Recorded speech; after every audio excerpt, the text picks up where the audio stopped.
भारत निर्वाचन आयोग के द्वारा विशेष संक्षिप्त पुनरीक्षण 2023 कार्यक्रम 25 जुलाई 2022 को जारी किया गया है। इस कार्यक्रम के अनुसार 4 अगस्त 2022 से 24 अक्टूबर 2022 तक पुनरीक्षण पूर्व की कार्यवाही तैयारी की जाएगी। दिनांक 9/11/2022 को वोटर लिस्ट का प्रारंभिक प्रकाशन किया जाएगा। इसी दिनांक से 8 तारीख तक नाम जोड़ने और आपत्तियों के आवेदन प्रस्तुत किए जाएंगे। इस अवधि में विशेष कैंप 2 शनिवार और 2 रविवार को आयोजित किया जाएगा। इस दिन बीएलओ दिन भर मतदान केंद्र में बैठकर आवेदन प्राप्त करेंगे। 26 दिसंबर तक आवेदन पत्रों का निराकरण होगा। 5 जनवरी को वोटर लिस्ट का अंतिम प्रकाशन होगा। ये विशेष संक्षिप्त पुनरीक्षण 1 जनवरी 2023 तक अहर्ता तिथि को ध्यान में रखते हुए किया जाएगा। पुनरीक्षण व पुनरीक्षण पूर्व कार्यवाही राष्ट्रीय मतदाता दिवस 25 जनवरी के पूर्व समस्त कार्यवाहियां पूर्ण कर ली जाएंगी, ताकि राष्ट्रीय मतदाता दिवस के दिन समारोह पूर्वक नवीन युवा मतदाताओं को परिचय पत्र का वितरण किया जा सके। पुनरीक्षण पूर्व कार्यवाहियों में मतदान केंद्रों का 1500 से अधिक मतदाता होने पर पुनरीक्षण मतदाताओं की संख्या के अनुसार डेमोग्राफिक सिमिलर एंट्री समाप्त करना, फोटो सिमिलर समाप्त करना, एपिक कार्ड की दोहरी एंट्री समाप्त करना, स्पष्ट फोटो बदलना, मतदाता सूची में सेक्शन का पुनरीक्षण करना ध्यान रखा जाना चाहिए, जिससे कि परिवार के सदस्य एक स्थान पर रहें और मतदान केंद्रों का सत्यापन कर अंतिम रूप देना, फार्मों की छपाई करना और पूरक सूचियों का एकीकरण करना और मतदाता सूची तैयार करना आदि शामिल है।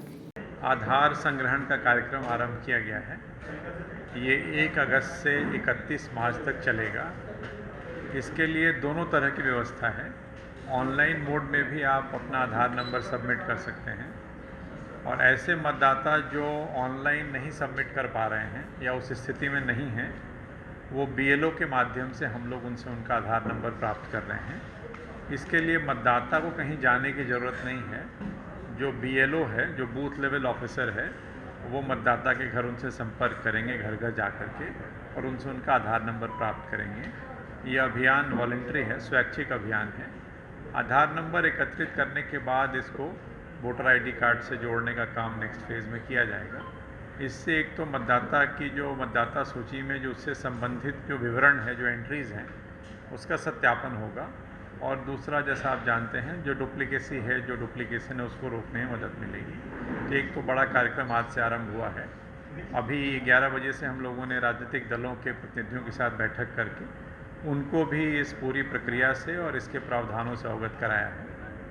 एक अन्य जो महत्वपूर्ण चीज़ आज से प्रारंभ हुई है, जो काफ़ी महत्वपूर्ण है, अभी तक किसी भी साल में 18 साल पूरे होने की जो डेट थी, वो उस साल की 1 जनवरी होती थी। जैसे जिस ईयर में हम बैठे हैं 22 में, तो 1 जनवरी 2022 को जो मतदाता 18 साल का होता था, उसका नाम जुड़ता था। उसके बाद की अवधि में जो लोग 18 साल के होते थे, उनका नाम फिर 1 जनवरी 23 में जाके जुड़ता था। तो एक तरह से लंबा इंतज़ार करना पड़ता था। अब 4 तिथियां हो गई हैं। 1 जनवरी जो पहले से निर्धारित तिथि है, वो तो है ही। उसके साथ साथ 1 अप्रैल, 1 जुलाई और 1 अक्टूबर, इस तरह से साल में इन 4 तिथियों में जो मतदाता 18 साल की आयु को प्राप्त हो रहे हैं, वो वोटर लिस्ट में अपना नाम जुड़वाने के लिए पात्र हैं, और एक बार नाम जुड़ने के बाद उनको फिर वोटर आईडी कार्ड भी मिलेगा। एक और चीज़ जो महत्वपूर्ण हुई है, मतदाता अपना आवेदन, जो वोटर लिस्ट में नाम जुड़वाने का जो उनका आवेदन है, वो एडवांस में दे सकते हैं। मतलब इसका सिंपल शब्दों में बताऊं तो 17.5 प्लस के होने के बाद, 17 प्लस होते हैं आप, एक निर्धारित कट ऑफ डेट है ड्राफ्ट रिवीजन की, तो 17 प्लस का मतदाता भी अपना आवेदन अग्रिम रूप से दे सकता है, लेकिन उसका नाम तभी जुड़ता है जिस तारीख को 18 साल का हो रहा होता है। तो आवेदन देने की सुविधा है, नाम तो स्वाभाविक रूप से तभी